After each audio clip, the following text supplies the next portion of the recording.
Hey there! If your iPhone's App Store isn't updating your apps, don't stress, I'm here to help. This issue can usually be tied to connectivity problems, account settings, or app configurations. Let's get your updates rolling again with these simple fixes. Solution 1. Check App Auto Update Settings. First, open the Settings app on your iPhone. Scroll down until you find App Store and tap on it. Make sure the App Updates toggle is turned on.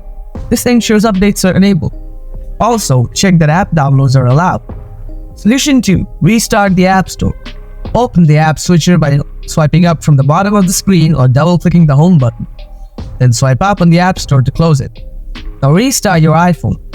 For that, reopen the App Store and check if the updates are available. Solution 3. Check your internet connection.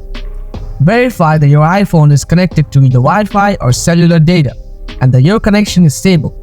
You can test your internet speed by using your browser. If the speed is low, try switching between Wi-Fi or cellular data to see if that improves the situation. Solution 4. Check for App Store updates. Open Settings, then tap on General. Next, tap Software Update. If there's an available update, tap Download and Install. Solution 5. Check Available Storage. Open Settings, then scroll down and tap on General. Next, tap iPhone Storage. Ensure there is enough free space. If your storage is full, free up some space and try updating the apps again.